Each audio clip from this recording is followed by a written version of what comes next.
Welcome to the podcast of HemaSphere, the official journal of the European Hematology Association. HemaSphere's podcast presents insightful, expert discussions about recent hematology publications.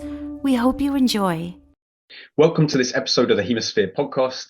My name is Stephen Hibbs. I'm a hematologist and clinical research fellow based at Queen Mary University of London, and I'm one of the scientific editors for HemaSphere. So in this episode, I'm joined by my friend and colleague, Dr. Joe Taylor, to talk about some themes that were raised in a paper I wrote last year called "This is Going to Hurt: Reapproaching the Patient Experience of Bone Marrow Biopsies." I'm going to talk a little bit about how we're trained, a bit about how we talk to patients about bone marrow biopsies, about how we talk to each other as clinicians, and some of the outstanding questions about bone marrow biopsies and the patient experience of them. So Joe, if I could turn to you now and ask you to introduce yourself and to let me know your initial memories of first watching and then performing bone marrow biopsies.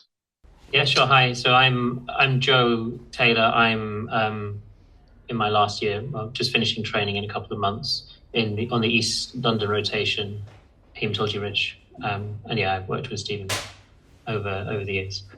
As far as first memories of learning how to do a bone marrow procedure, my memory is of as an SHO, and my initial memory is that I thought the needles were enormous and that I thought it was quite a brutal procedure to witness first time. And then to do it, I think we probably both taught on a kind of see a couple, try it out, and with the kind of, my memory is being told that we're in a safe area and there's not much else you can hit.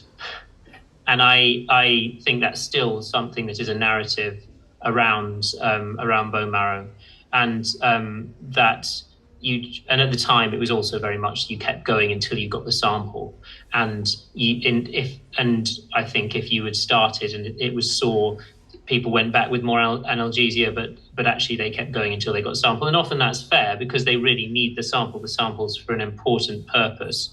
But I think things are probably better from that point of view now, and I see more people calling for help and changing operator if they're struggling. But yeah, I think that's my first memory.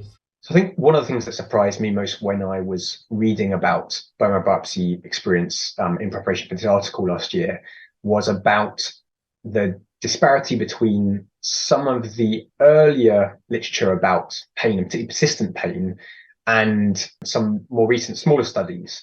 So specifically, I know some of the big UK studies that sort of inform some of our complication rates that were led by Professor Bain maybe 20 years ago or 15 years ago, something like that. They reported really tiny levels of persistent pain, sort of less than 1 in 1,000, but it was all clinician reported. And so I guess what you've got to have there is both a patient who feels enabled or has been asked about their pain, and then a clinician who takes it seriously enough to actually own that as a complication and say, yes, that is persistent pain.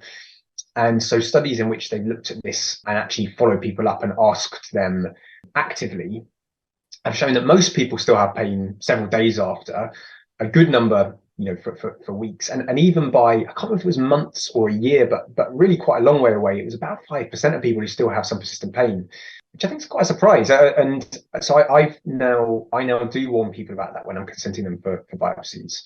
The other thing I really try and warn people about is the moment of aspiration, because that just seems to be something that's quite unpredictable, that some people won't notice it at all. But I say to people, when I'm consenting a patient, something to the effect of, some people feel a really unpleasant pulling sensation at that moment. I will warn you before I'm going to do that, and it will only last a couple of seconds if that is the case. But again, I really try and highlight that, because I think I think a lot of it is moments of surprising pain that feel out of control are so much worse than moments where you are expecting pain. I really like your counting down from 10 thing, because I've not done that before, but I think that's a great way to acknowledge there's pain, but to kind of signpost to it and to limit it. So yeah, is there anything else that you kind of tell patients about pain?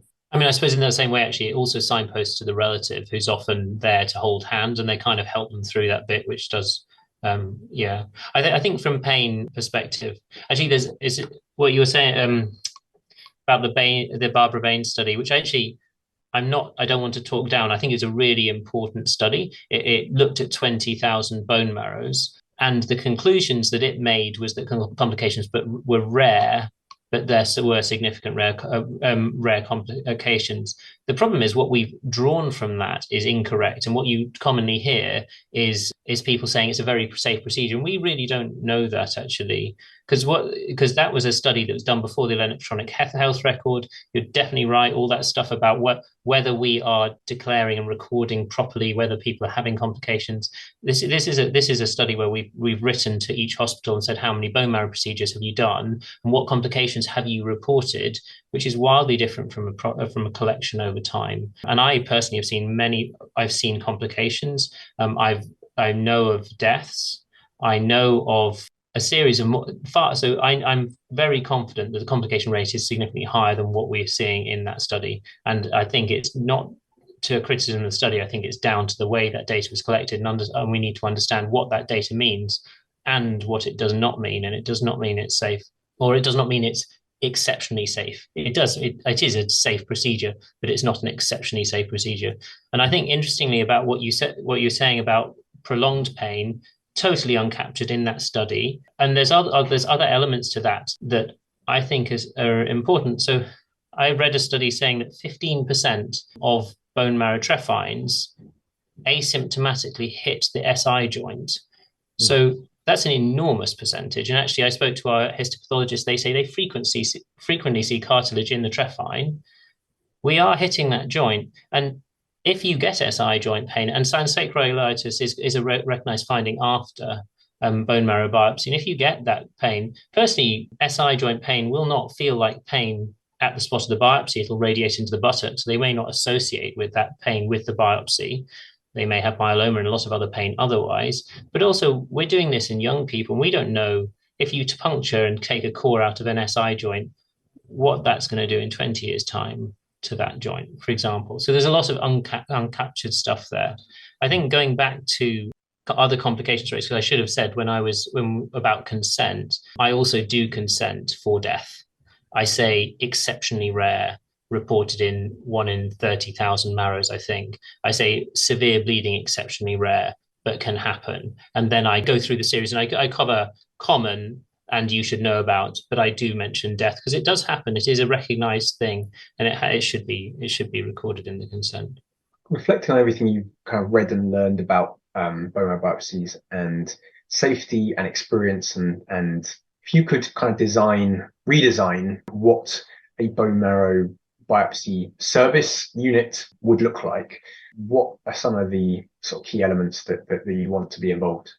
I mean, I suppose there's minimum, there's desirable, and there's what I believe it should be. And I think desirable and really minimum is the kind of stuff you were describing earlier, the stuff about making it a more pleasant experience, making sure that we are taking the time to just pay respect to the fact that it is a significant procedure that some people are psychologically scarred by, and some people have a lot of anxiety build up to, making sure that we're aware of that and dealing with that anxiety and not kind of minimizing it, saying it's going to be fine, don't worry about it, let's just get on with it.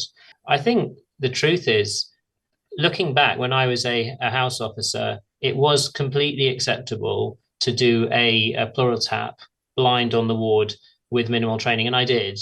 And now we recognize that there's a pneumothorax rate to that, and people won't even do it. Even it's only the respiratory registrar with an ultrasound. And I think that we should be finding out in more detail what the actual complication rates are. And I really think that in an ideal world, this is a procedure that would be done in an anesthetic room with an anaesthetist, with proper monitoring afterwards, and the option of sedation if people wanted it. And I actually think ultrasound guidance could do a lot for safety. I'm sure it would reduce the hit rate of the SI joint, which I think is an important thing. And I think who knows what damage that does. I think it would give us more confidence. I actually think it would mean we anesthetize better, because you're always aware that you've got 10 mils of lidocaine and you want to use it in the right spot. I think if you could lie someone prone, do it with a bone marrow, but with an ultrasound, and know exactly where you're going, you would then be able to spend more time making sure that anaesthetic is right and delivering it properly. I think those are the kind of main criteria that I'd say that in my sort of dream thing. And I don't really think that's such an unreasonable thing. I think it's lack of engagement with the anaesthetic service, and I wonder if it's because as hematologists we're slightly isolated from the rest of general medicine, because all these procedures that were commonplace when we were early in training are no longer done that way, and the reason they're no longer done that way is safety and cleanliness as well, actually. And we've got immunosuppressed patients, just to add that in. And so I wonder if we just need to evolve as hematologists and move in that same direction. And yes, that will need considerable inconvenience for us and redesign of our service, but maybe that's just what should happen. I've been struck at thinking about other departments like in endoscopy as well, where a lot of it is that there's a sense of focus on doing one thing really well. And I think bone marrow biopsies are often not like that. You're kind of sitting in the same waiting room as people who are coming for transfusions or chemo or blood tests, and you get fitted in when you do. You might have a rough time slot, but there's a sense of there's not really a sense of calm and of the elective nature of what it is really, which is something that's planned. I've thought about how ideally I'd want to have a conversation in advance of the day of just so someone heard my voice and I could talk to them about some of these things and probably send over a video that's particularly kind of goes through it a bit in advance, and that there was the sense that someone wasn't just kind of picturing this anonymous practitioner who was going to come and do this, but actually they'd spoken to them and there was hopefully some rapport that had been formed already. I think there's actually a few things that have shown to be effective. I think tramadol for aspirate pain, there's good enough evidence, I think anyway, that apart from perhaps for those who've had lots of aspirates and don't get aspirate related pain, I think that would be a very reasonable thing to do. I think sedation, as you say, having that as an option and it not just being this kind of thing you've got to go the extra mile and everyone's a bit grumpy about it because it's hard to arrange, but actually that just happens for anyone who wants it. Perhaps with, I guess that there would be situations in which you'd have to have a really careful conversation about the particular risks for particular people. But I think a lot of the time that isn't what it is. It's more just like, this is a lot of hassle and there's not good systems in place to do this. Yeah, I think just to treat it as something more akin to an endoscopy or something where you've come in and that's what people are focused on and that's what a service does, will just lead to people thinking more in that way rather than as, this is the thing we do on the side and we just get it done. That I think as a whole way of thinking would change this. I was going to ask about training as well, because that's I think an important part of the puzzle and something we both talked about, feeling that hadn't gone in an ideal way for us, even though I know I've had plenty of supportive colleagues who've helped me along the way. But what's your thoughts on how bone marrow biopsy training could look? I think I completely agree. I think it could and should be a lot better. I think that there should be a much longer process of teaching. There should be much more recognition and acknowledgement that the goal of the bone marrow biopsy is not to get a good quick sample. It's to get a good quick sample with minimal discomfort to the patient, and once you take that into account, then actually the process should have longer and better training. I think that actually it's a procedure that goes a lot better when two people are doing it, and that we don't do that because it's inconvenient to us and we don't have time. But actually, if we had a longer kind of supervised training process, then we would have people that were much better operators, much kinder operators, and delivering safer and nicer bone marrows. I think there's a lot of training around the procedure that's not done at all. I was told when I started, this is the spot, feel for this bone, go there, it'll be fine, there's nothing near there that can go wrong. That's factually not correct. And actually, I learned the anatomy retrospectively quite late. And actually, when I talk about the anatomy to people, there's often a bit of surprise and looks of anxiety there because at the end of the day, we're focusing on a spot that's about 1.5 centimeters across. If you go too lateral to that, you can slip and give a gluteal tear. as you slip down the bone, and everyone's experienced that feeling, unfortunately, and that will give a month of pain to the patient. But also in there, you've got significant large vessels and you've got significant large nerves. And then if you go laterally and medially rather, just a little, just half a centimeter medially, but deep, is the SI joint, and a little bit more medially, you'll hit the sacrum, and the sacrum, you won't know you're hitting the sacrum because it has bone marrow in it. So you'll be coring, you'll get your result. It'll just be deeper than you expect. But the major nerves travel through the sacrum, and you can eat. And I know of cases, I know of bleeds and a death post bone marrow. That tends to be in people first presentation with an MPN. I know of people who've had sacroiliac nerve damage. That can take a long time to recover. I know there's a whole list of complications, firstly, that we're not consenting for well, but also I think lots of operators are not really aware of. And the difficult thing with big people is it's fine, you're right. It's true to say if you're in the right spot, you'll be fine. And if you angle correctly, then you'll core deep and you can core a long way. And 2 centimeters is the optimal sample, which is great. But actually the depth, if you're not at the right angle to the SI joint, is less than 2 centimeters. So that's one of the reasons why we're hitting it. If you're not angling correctly, not in the right spot. And in a big person, you're feeling what you think is that spot in the bone, but you might be way off. And if you're way off target, then those complications are firstly really important for us to understand and know about, so that we can recognize what's happening if somebody's having a vasovagal, the new MPN having a vasovagal 30 minutes post procedure could be a significant bleed into the pelvis, because we could have gone all the way through, or just knowing what kind of complications could happen and how we should deal with it. And actually, I think that would help people calm, help people feel better about that they knew what they were doing, and also mean that we got better samples and better results.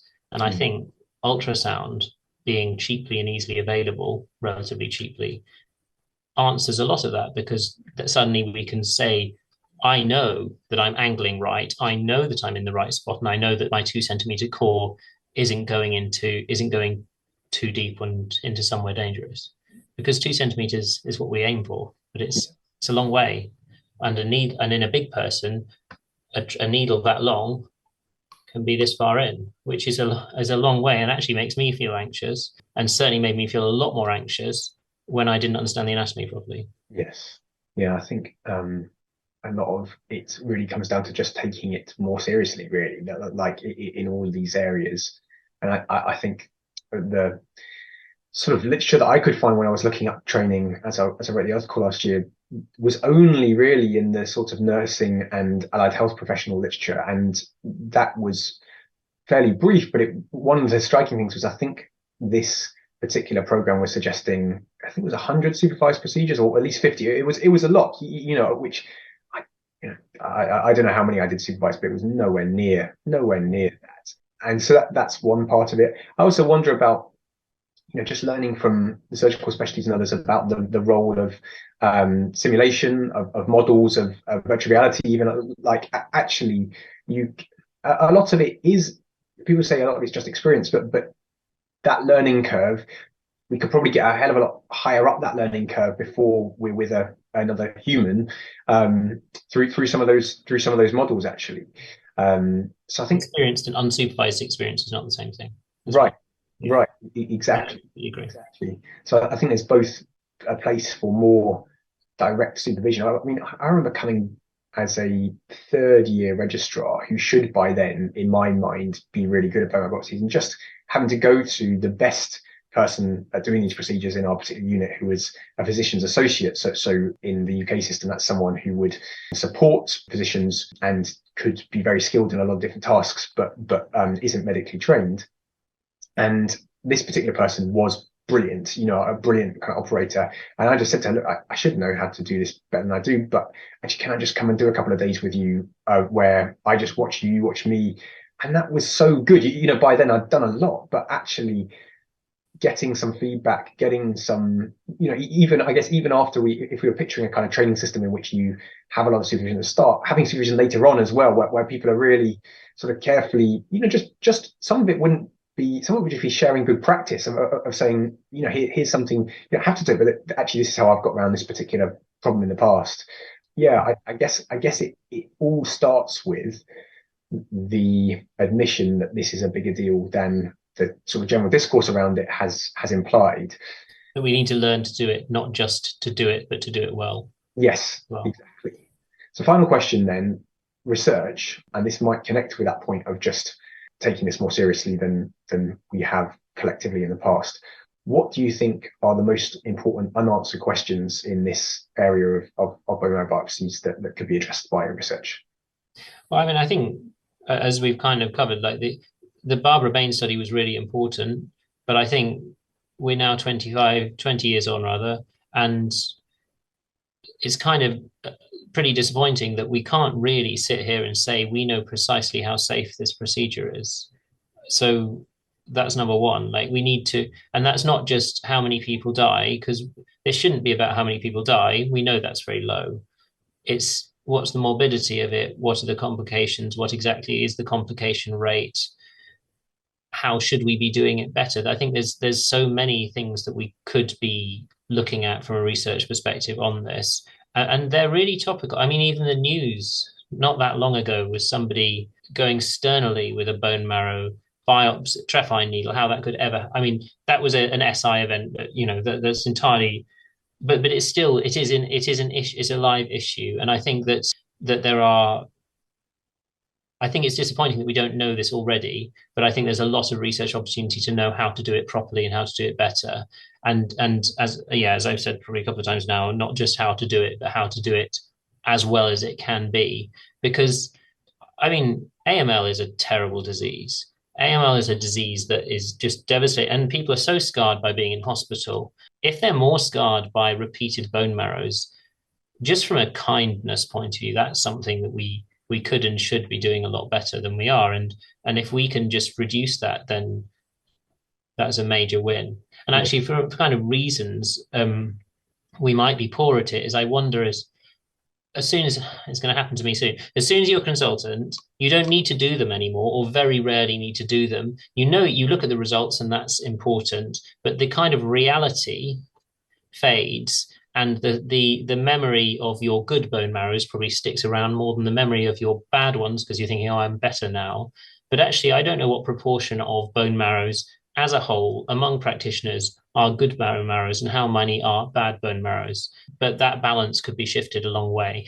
And actually by I'm going to try and remember as a consultant to this that I still care about this, and this is something that we should continue to push on, because it's easy to fade into the less important things as your focus shifts to other things. But yeah, I think the only thing I'd add to that is that probably that question of what a good bone marrow looks like needs to be about good bone marrows for different body shapes as well. And I think that particular question of if you have got a lot of if your fat distribution overlies your posterior iliac spine, what is the best approach, and what measures can be taken to make that safer? And that probably overlaps with a lot of what you said, but I think that's that feels like there's a sort of injustice or inequity or something in our. It's not acceptable to say it's just going to hurt more for you. That is not acceptable. So it needs to be addressed, and we should know enough about it as to how to address it.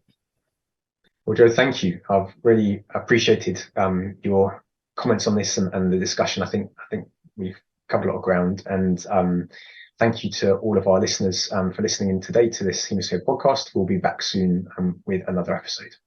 Thank you for listening to this episode of the HemaSphere podcast. All of HemaSphere's content is open access and can be found at www.hemaspherejournal.com. We hope you will join us for future podcast episodes.